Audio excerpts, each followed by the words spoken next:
Present continuous சொல்வீங்க. அதே மாதிரி தான் பாஸ்ட்ல அந்த டைம்ல எக்ஸாக்ட்டா என்ன பண்ணிட்டு இருந்தீங்களோ அதை தான் பாஸ்ட் கண்டினியூஸ் அப்படின்னு சொல்லுவோம். பாஸ்ட்ல ஒரு டைம்ல அந்த ஆக்ஷன் நடந்துகிட்டு இருந்துச்சு. I was eating at 8 PM. 8 மணிக்கு நான் சாப்பிட்டுட்டு இருந்தேன்.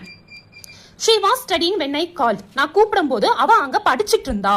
சோ அந்த ஆக்ஷன் அந்த டைம்ல நடந்துகிட்டு இருந்துச்சு அப்படிங்கறதா பாஸ்ட் கண்டினியூஸ். எக்ஸாம்பிள்ஸ் மைண்ட்ல ஞாபகம் வச்சுக்கிற மாதிரினா எப்படி நம்ம லைவ் வீடியோ அப்படின்னு பார்த்தோமா, இங்க பாஸ்ட்ல அந்த வீடியோ. ஓகேங்களா, பாஸ்ட்ல அந்த வீடியோ மாதிரி அந்த இது. சோ இப்ப வீடியோ எடுத்தா எப்படி லைவா ஓடிட்டு இருக்கும், அந்த மாதிரி லைவா அந்த டைம்ல அது நடந்துட்டு இருந்த விஷயங்கள் தான் நம்ம பாஸ்ட் கண்டினியூஸ் அப்படின்னு சொல்லுவோம். அடுத்தது past perfect.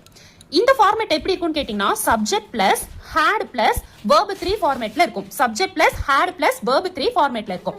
I subject had eaten verb 3. so I had eaten, நான் சாப்பிட்டு முடிச்சிருந்தேன் அப்படின்னு அர்த்தம்.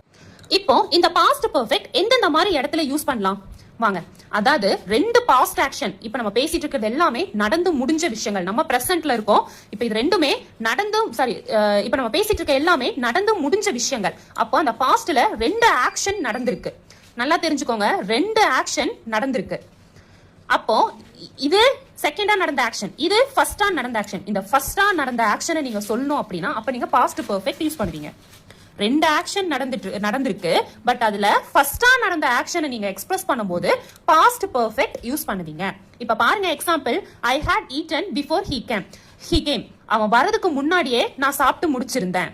அவன் வரதுக்கு முன்னாடியே நான் சாப்பிட்டு முடிச்சிருந்தேன். இப்ப ரெண்டு ஆக்ஷன் இருக்கும். ஏதாச்சும் அந்த இப்ப வந்து டெட்லைன்குள்ள அந்த ரெக்கார்ட் நோட் சப்மிட் பண்ணணும் அப்படின்னு சொல்றாங்க. இது எல்லாமே இப்ப வந்து நம்ம அதை சப்மிட் பண்ணி முடிச்சிட்டோம். இப்ப நம்ம பிரசன்ட்ல இருக்கோம். பட் மேடம் சொல்லிருக்காங்க அந்த டெட்லைன்குள்ள அந்த ரெக்கார்ட் புக்ஸ் எல்லாமே நீங்க சப்மிட் பண்ணிருக்கணும், அசைன்மெண்ட்ஸ் அப்படின்னு சொன்னா நம்ம என்ன பண்ணுவோம், டெட்லைனுக்கு முன்னாடியே அந்த ப்ராஜெக்ட்ஸை நம்ம சப்மிட் பண்ணிடுவோம். அப்போ இப்ப நம்ம இதுல ஃபர்ஸ்டா நடந்த ஆக்ஷன் என்ன, அந்த ப்ராஜெக்ட் சப்மிட் பண்ணது. சோ ப்ராஜெக்ட் சப்மிட் பண்ண ஆக்ஷனை நீங்க பாஸ்ட் பெர்ஃபெக்ட்ல சொல்லுவீங்க.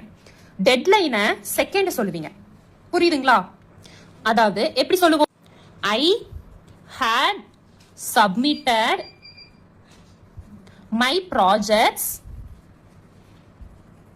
before deadline came.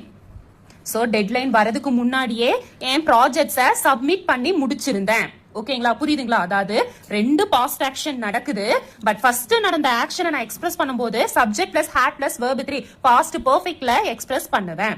ஓகேங்களா, அடுத்தது நம்ம எக்ஸ்பிரஸ் பண்ணும்போது சிம்பிள் பாஸ்ட்ல எக்ஸ்பிரஸ் பண்ணுவோம். நல்லா பாருங்க, ஃபர்ஸ்ட் ஆக்ஷன் ரெண்டு ஆக்ஷன் நடந்திருக்கு, பட் இதான் ஃபர்ஸ்ட் கம்ப்ளீட் ஆயிருக்கு.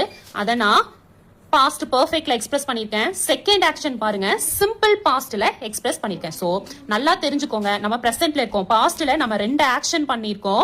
ரெண்டு ஆக்ஷன் பண்ணிட்டதுல ஃபர்ஸ்ட் ஆக்ஷனை நீங்க எப்பவுமே